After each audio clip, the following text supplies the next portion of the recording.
የማለዳው ፀሐይ የቅቤና የሲረፕ ጠረን ብዙውን ጊዜ ሙቀትና ምቾት ተስፋ በሚሰጥበት በማፕልውድ ዳይነር የብረት ጠርዞች ላይ ፈነጠቀ። ነገር ግን በዚህ ልዩ ቀን ብርሃኑ ወደ ጥቂት ጨካኝ ልጆች ልብ ውስጥ የሰረገውን ጨለማ ሊያጠፋው አልቻለም ነበር።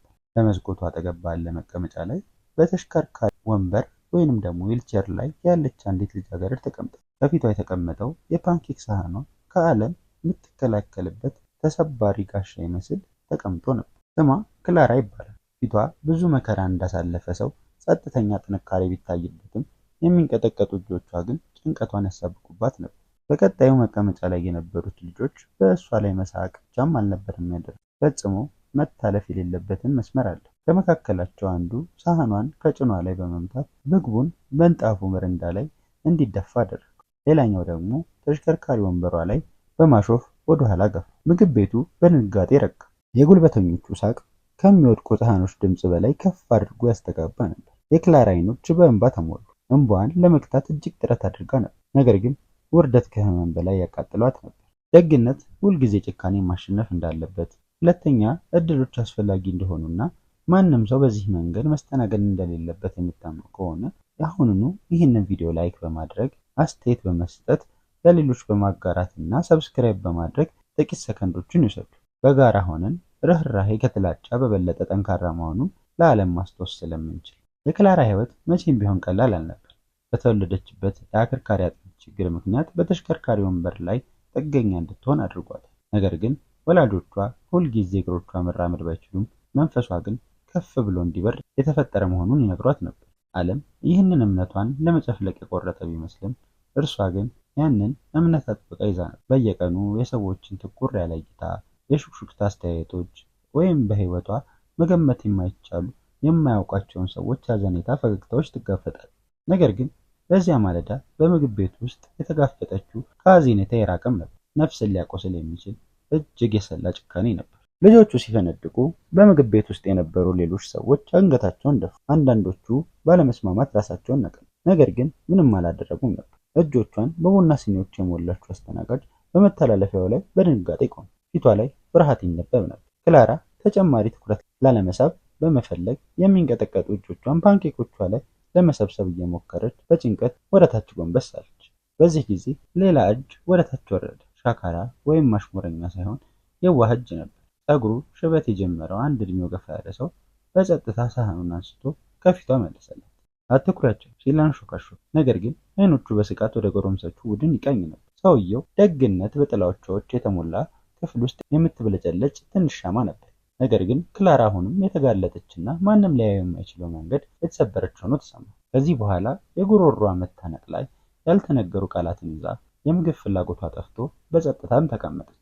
ዓለም በዚህ መንገድ ለምን እንደሚሰራ፣ ሌሎች ሰዎች የተለያዩትን ሰዎች ማሰቃየት ተቀባይነት አለው ብለው እንደሚያስቡ መጠየቅ ፈልጋ ነበር። የድርጊታቸው ጭካኔ ዘንግተው አሁን ስለ ጀግንነታቸው ጮክ ብለው ከሚፎክሩት ጉልበተኞች የሚሰማው የእያንዳንዱ ሳቅ ፍንዳታ ልቧ በደረቅ ውስጥ እንዲመታ አደረገው። ክላራ አይኖቿን ጨፍና ቅዠቱ እንዲያበቃ ሰዓቱን በፍጥነት እንዲያልፍም ጸለየች። ከአንድ ሰዓት በኋላ ያልተጠበቀ ነገር ተፈጠረ። ምግብ ቤቱን በአጠቃላይ ድባብ የቀየረ ነገር። ልክ እንደ ነጎድጓድ ባለ ዝቅተኛ የመጉረምረም ድምፅ የጀመረ ትልቅ ያልተጠበቀ ድምፁ እየጨመረና ይበልጥ ግልጽ እየሆነ ሲመጣ የሰዎች ፊቶች ወደ ሰፊው መስኮቶቹን ዞሩ። በደርዘኖች የሚቆጠሩ ሞተር ብስክሌቶች ወደ መኪናው ማቆሚያው ስፍራ ገቡ። የብረት አካላቸው በቀን ብርሃን ስር ያብረቀርቅ ነበር። እይታው ብቻ ንግግሮችን ዝም ላለማሰኘት እና ሹካዎቹን አየር ላይ ለማስቆም በቂ ነበር። ሞተሮቻቸው እንደ ቀረበ ማዕበል እያጓሩ ፍጹም በሆነ መስመር ሲያቆሙ ከማንም የማይሳሳተው የሄልስ አንጀልስ አርማ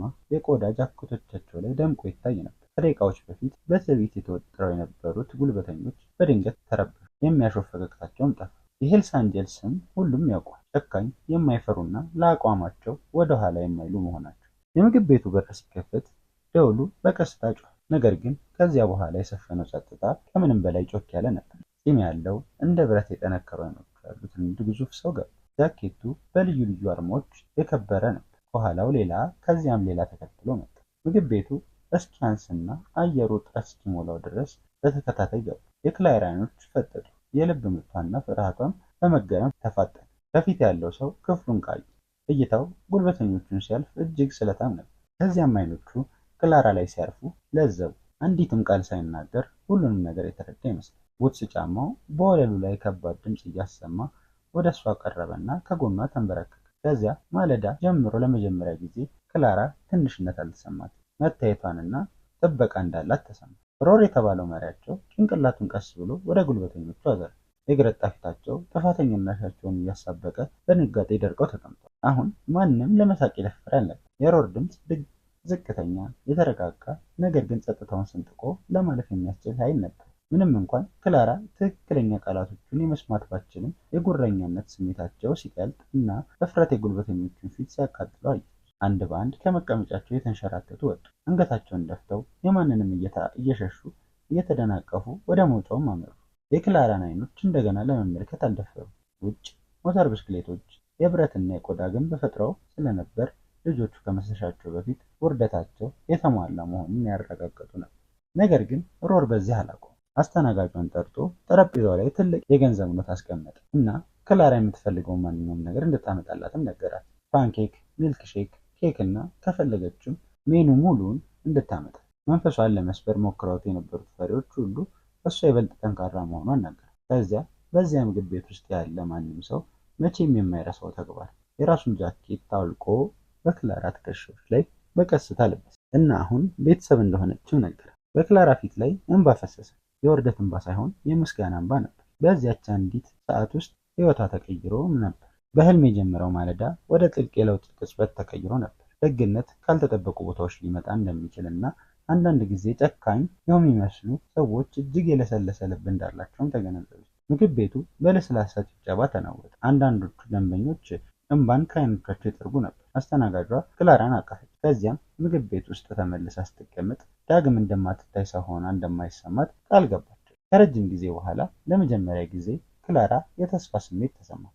ጭካኔ ቢኖርም ድፍረትም እንዳለ ተገነዘበች። እናም አንዳንድ ጊዜ የማያውቁ ሰዎች የህይወትን ታሪክ መጨረሻ በድጋሚ ለመጻፍ ጣልቃ ሊገቡ እንደሚችሉም ተረዳች። ይህ ታሪክ ልቦን ከነካውና ደግነት ፈጽሞ ባልጠበቁት ቦታዎች እንኳን ሊነበብ እንደሚችል ካስታወሳችሁ እባክዎ ይህን ቪዲዮ ላይክ በማድረግ ለጓደኛው በማጋራት እንዲሁም ሰብስክራይብ በማድረግ ከስራ አስተያየቶን በመተው ጥቂት ጊዜዎችን ወስደው እኛንም እርሶንም ያስደስቱ።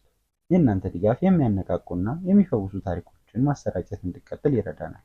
ከመጨረሳችን በፊት አንድ ልዩ ጥያቄ አለ። በዚያ ቀን በዚያ ምግብ ቤት እርሶ ቢሆኑ ኖሮ ምን ያደርጉ ነበር? እባክዎ አስተያየቶን ከስር ይስጡ። ለክላራ ይቆሙላት ነበር? የእርሶ ቃላት ጊዜው ሲደርስ ሌላ ሰው በድፍረት እንዲሰራ ሊያነሳሳው ስለሚችል እባክዎ በጥልቀት ይጻፉልን። እናመሰግናለን።